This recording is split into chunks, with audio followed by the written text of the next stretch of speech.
선배 일어나봐. 빨리. Ini adalah kisah tentang seorang pria bernama Pak Kang.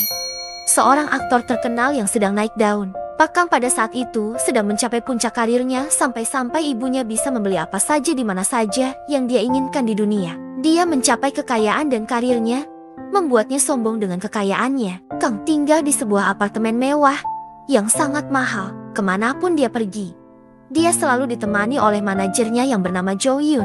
Saat itu, Jo Yun juga merupakan seorang aktor, namun karena tidak mendapatkan peran yang bagus, akhirnya ia memutuskan untuk berhenti berakting dan kemudian menjadi manajer Kang untuk mencari nafkah. Dia bertugas mengatur urusan dan jadwal Kang. Suatu malam, Kang menghadiri sebuah acara untuk para sineas, di mana ia dianugerahi sebagai aktor pria terbaik. Di atas panggung, Kang memberikan pidato, mengatakan bahwa ia tidak menyangka bisa berada di titik ini sejak ia memulai karirnya sebagai aktor. Karena ia tahu bahwa ia memulai dengan hampir tidak memiliki apa-apa dan berasal dari tempat terpencil. 일이 많았습니다. 그때 제 꿈은 그 작은 극장 안을 Di tempat yang berbeda, seorang gadis bernama Suhayon menyaksikan Pak Kang menerima penghargaan di TV. Suhayon adalah mantan Kang saat dia masih miskin. Dia baru saja kembali dari New York untuk membuka pameran seninya di Seoul.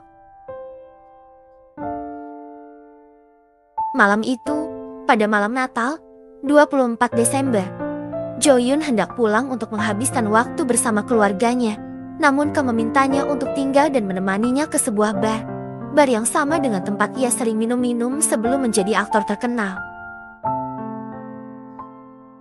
Di sana, mereka mengobrol sambil mengenang masa lalu mereka. Jo Yun dan Kang sebenarnya pernah mengikuti audisi bersama untuk sebuah peran di masa lalu hingga mereka memasuki babak final. Tak disangka, Dewi keberuntungan berpihak pada Kang karena ia berhasil memenangkan audisi dan menjadi aktor terkenal.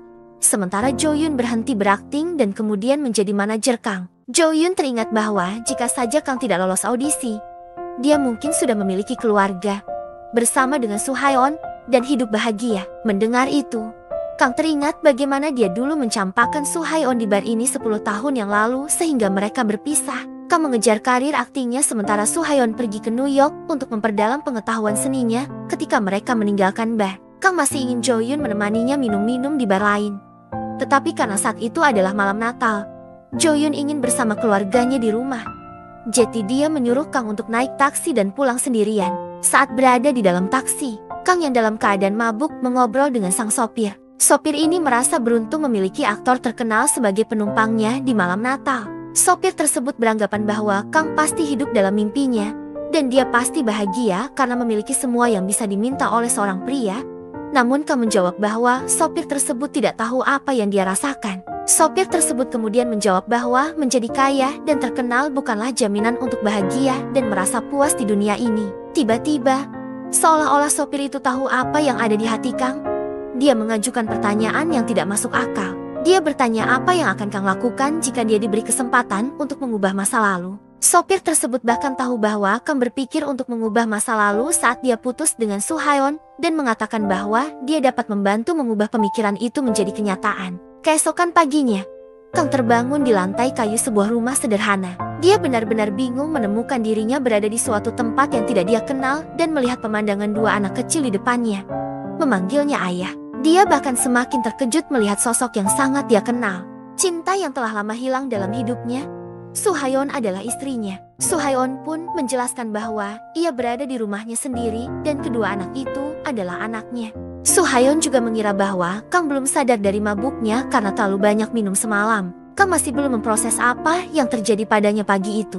Ia mencoba menghubungi Jo Yun namun tidak bisa dihubungi. Kang memutuskan untuk kembali ke apartemennya. Dengan santai ia masuk ke dalam dan membuat satpam kebingungan karena tidak dikenali sebagai salah satu penghuni. Kang dengan santai naik ke lantai atas dan mencoba kombinasi untuk membuka kunci pintu.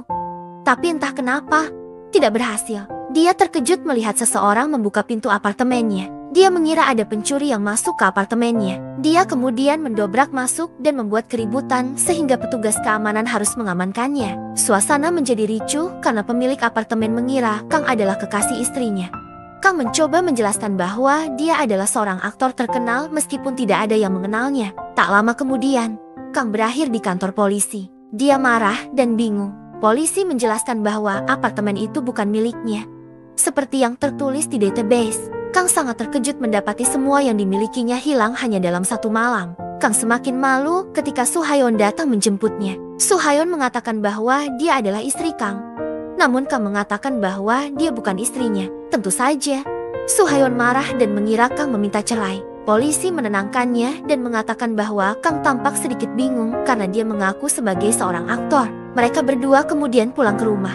Kang masih bertanya-tanya apakah benar dia menikahi Soo-hayon. Kesal dengan sang suami yang menanyakan hubungan mereka berulang kali. Soo-hayon sekali lagi menampar Kang untuk menyadarkannya. Dia kemudian teringat kejadian malam itu. Setelah minum-minum dengan Jo-yoon, dia naik taksi dan berbicara dengan sopirnya. Dan setelah itu, dia berakhir di sana. Saat ia tiba di rumah, Soo-hayon memarahinya lagi karena membicarakan hal yang tidak masuk akal. Kang kemudian berkenalan dengan putrinya, Rohi.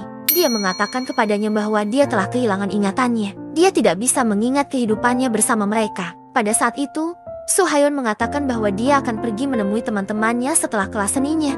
Jadi dia menyuruh Kang untuk menjaga anak-anak. Tentu saja, Kang tidak mau dan menyuruh Soo-hayon untuk menyewa pengasuh anak sebagai gantinya. Mendengar hal itu, Soo-hayon mengira Kang masih mabuk. Terlebih lagi, sewa rumah belum dibayar.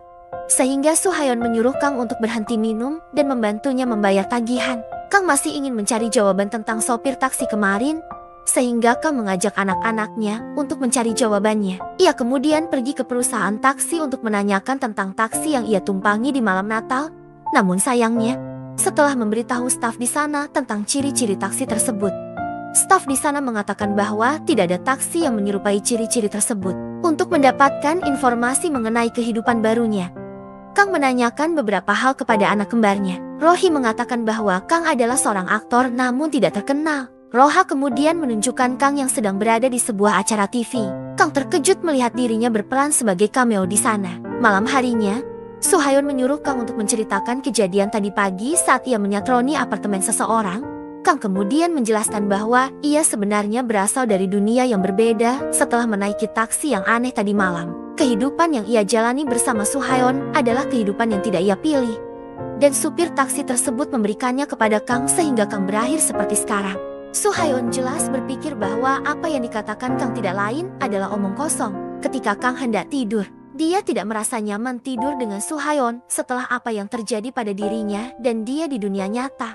Setelah tidur sendirian sepanjang waktu, dia akhirnya tidur dengan orang yang dulu dia cintai. Hari-harinya bersama keluarga barunya, keluarga yang tidak pernah ia bayangkan sebelumnya, akhirnya dimulai. Dia harus tidur bersama, makan bersama, mengurus anak kembarnya, dan harus menjadi figur ayah dan suami di rumah. Kang tidak memiliki hubungan emosional dengan si kembar dan dia masih belum bisa beradaptasi dengan kehidupan barunya. Itu adalah kehidupan yang berulang-ulang dan membosankan baginya. Suatu malam, Soo-hayon mengingatkan Kang bahwa dia memiliki jadwal syuting dengan Mystic TV untuk sebuah film. Mystic TV adalah saluran TV dengan rating rendah dan film yang buruk. Meskipun ia tampil dengan baik dan keluarganya bangga padanya, ia masih berpikir bahwa saluran tersebut adalah sampah.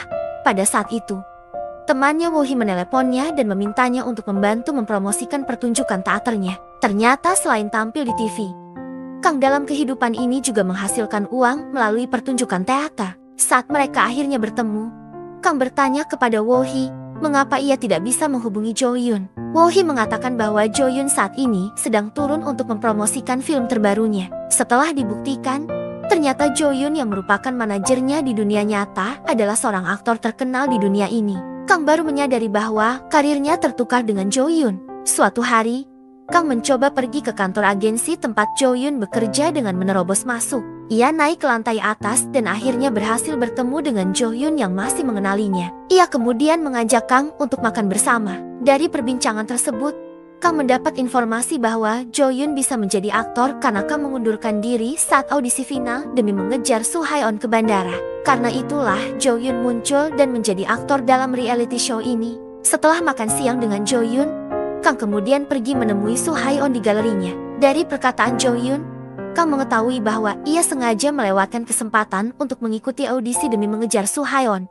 Berbeda dengan realita yang ia jalani di mana Kang justru memutuskan untuk putus dengan Soo-hayon demi mengejar karirnya. Sejak saat itu, perlakuannya terhadap Soo-hayon pun berubah. Kang bertanya apa yang akan terjadi jika Su Hayon pergi ke New York 10 tahun yang lalu. Namun Su Hayon mengatakan bahwa ia lebih menyukai kehidupannya saat ini bersama Kang dan anak kembar mereka. Singkat cerita, pada suatu malam, Wo-hee dan Kang mengadakan pertunjukan teater mereka. Jo-yoon yang hadir malam itu sempat tertidur karena mengantuk menonton acara tersebut. Setelah itu, mereka semua dijamu makan malam oleh Jo-yoon. Jo-yoon terlihat tertarik dengan Wo-hee, yang di kehidupan lain sebenarnya saling menyukai. Jo-yoon bahkan meninggalkan kartu kreditnya untuk mereka gunakan membayar makanan sepuasnya. Di rumah Kang, ia berpesta dengan Su Hayon dan teman-temannya dengan makanan yang dibawanya dari restoran tadi. Meskipun Kang adalah seorang aktor yang tidak begitu terkenal, namun dia cukup populer di kalangan wanita di lingkungannya. Keesokan harinya di pagi hari, rumah mereka didatangi oleh ibu Kang, yang dalam realitas ini cukup jauh berbeda dengan ibu di dunia nyata. Ibunya cerewet, terutama setelah ia mengetahui bahwa Kang telah mengundurkan diri dari pekerjaannya saat ini. Setelah mengunjungi Kang dan cucunya, Kang kemudian mengantarnya ke terminal untuk pulang. Ia berdoa agar anaknya bisa mendapatkan peran yang bagus seperti Jo-yoon dan memberinya sejumlah uang. Ia menyuruhnya untuk mentraktir keluarganya dan juga membeli bunga untuk makam ayahnya. Permintaannya langsung dilaksanakan oleh Kang. Namun seperti biasa, Kang tidak mau pergi ke makam ayahnya karena ternyata Kang memiliki kenangan buruk terhadap ayahnya, sehingga ia tidak pernah mau datang ke makam ayahnya. Di lain waktu, Kang mengikuti sebuah audisi. Aktingnya sebenarnya lumayan. Namun karena pihak audisi tahu bahwa Kang adalah sahabat Jo-yoon dan sering nongkrong bareng, mereka malah menyuruh Kang untuk membujuk Jo-yoon agar mau bermain dalam filmnya. Ia kemudian menemui Jo-yoon dan menceritakan hal tersebut. Jo-yoon terkejut mendengar hal itu. Apalagi faktanya ia sengaja tidak mengikuti audisi tersebut karena ia ingin Kang mendapatkan peran tersebut agar dapat menghasilkan uang untuk keluarganya. Jo-yoon mengerti bahwa Kang tidak dapat menghabiskan waktunya untuk mengikuti audisi demi audisi, dan karena Jo-yoon membutuhkan seseorang yang ia percayai untuk bekerja untuknya, ia memutuskan untuk menawarkan Kang pekerjaan sebagai manajernya. Entah bagaimana Kang menolak tawaran tersebut karena dia merasa hidupnya telah berubah total dan dia kecewa dengan apa yang dia miliki. Keesokan harinya, Kang mengalami kesulitan untuk menghubungi Su Hayon. Dia juga menemukan pengumuman bahwa dia tidak akan menerima kelas lagi di galerinya. Masalah lain datang saat ia dan anak kembarnya bermain di taman bermain. Sore itu, Rohee bertanya tentang tanda tangan yang biasa diberikan oleh para aktor kepada para penggemar. Kang kemudian menunjukkan kepadanya bagaimana cara memberi tanda tangan. Saat melihatnya, Rohee berdoa agar suatu hari nanti, ayahnya dapat memberikan tanda tangan untuk orang lain seperti aktor terkenal. Tiba-tiba, Roha mengalami kecelakaan saat bermain sendirian. Mereka segera melarikannya ke rumah sakit. Tak lama setelah Su Hayon datang, diketahui bahwa ia telah bekerja di sebuah toko swalayan. Kang menjadi tersinggung karena Su Hayon tidak memberitahunya dan membuatnya terlihat menyedihkan sebagai kepala keluarga. Kang kemudian memeriksa ATM-nya dan menemukan bahwa dia tidak memiliki uang di dalamnya. Kang kecewa dengan kenyataan tersebut karena dia tidak bisa melakukan apa-apa selama 10 tahun terakhir. Mengetahui bahwa ia tidak memiliki pilihan lain, ia terpaksa menerima tawaran dari Jo-yoon untuk bekerja sebagai manajernya. Dengan pengalamannya melihat Jo-yoon sebagai manajernya, ia memulai pekerjaannya dengan menyiapkan agenda, melayani Jo-yoon di area syuting, dan bahkan melindunginya dari paparazzi. Kang juga tidak segan-segan memberikan saran kepada Jo-yoon mengenai permintaan gaji untuk film atau iklannya. Kang menggunakan pengalamannya selama 10 tahun agar Jo-yoon dapat menghasilkan lebih banyak uang. Terkadang, Kang juga membantu Jo-yoon untuk membaca naskah sampai-sampai Kang terbawa emosi karena sudah lama tidak membaca naskah. Dalam kenyataannya, ia terlalu malas untuk menghafal naskah. Jo-yoon menghabiskan terlalu banyak waktu untuk mempelajari naskah, membuat para pemeran figuran tidak tahan menunggunya dan mengundurkan diri. Pada akhirnya, sutradara memutuskan untuk menawarkan peran tersebut kepada Kang karena dia tahu bahwa Kang adalah seorang aktor. Tentu saja, Kang ingin melakukannya. Kang melakukan tugasnya dengan baik. Aksinya menunggang kuda bahkan mendapat pujian dari sang sutradara. Sebaliknya, Jo-yoon, sang aktor utama, hanya bisa menunggang kuda dengan properti syuting, berbeda dengan kehidupannya masing-masing. Kali ini, Kang melakukan pekerjaannya sebagai aktor dengan totalitas dan profesional.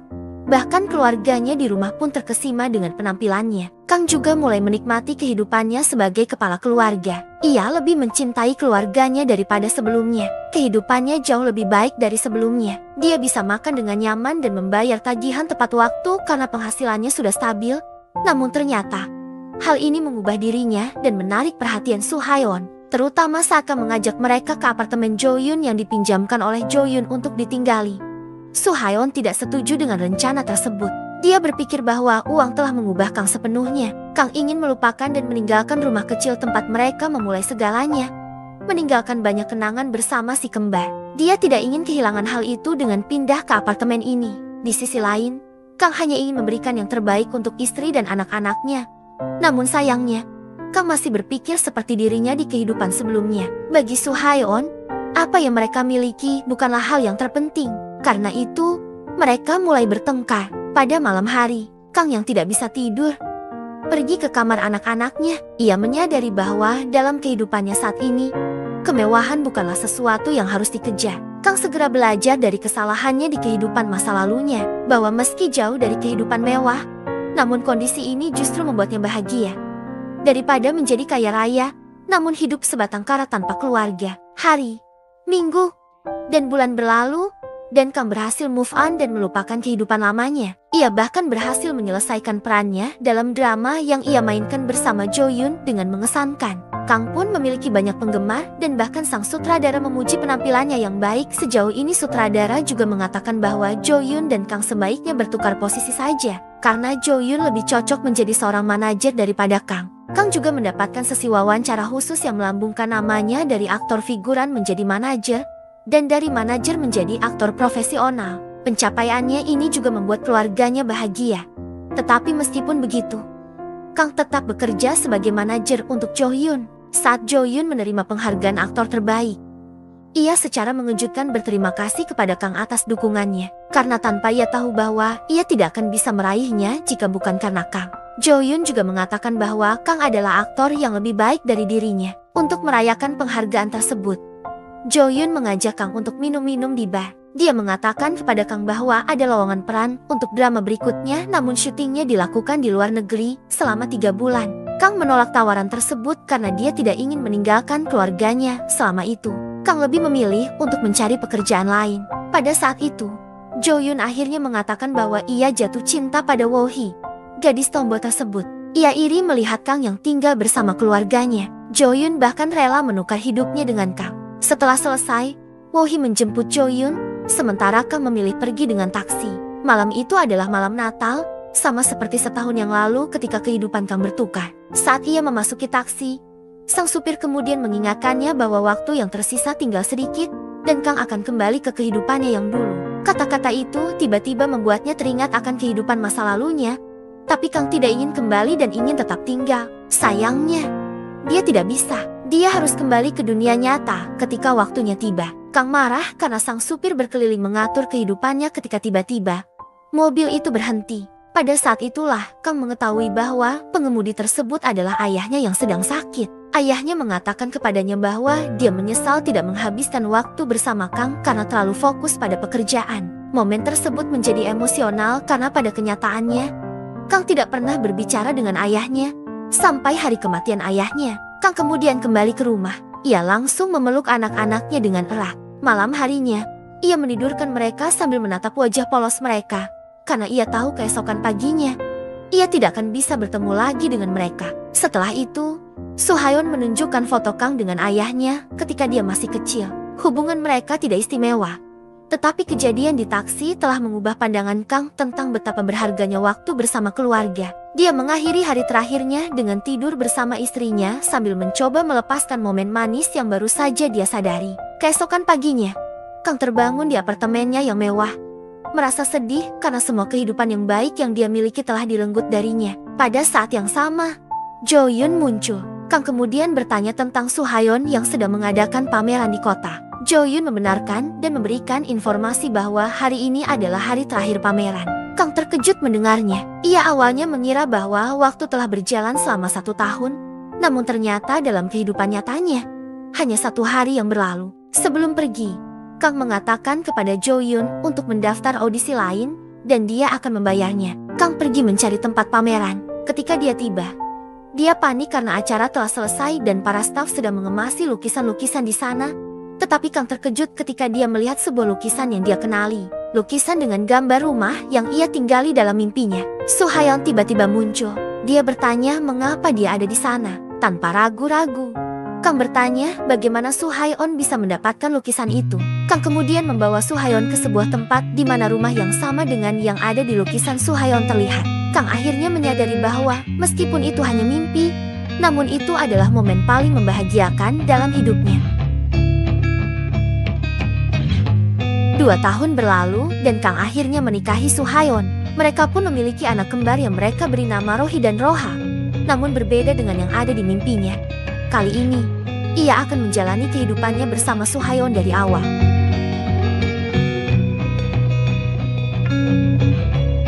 Dan film pun berakhir. Terima kasih yang sudah menontonnya.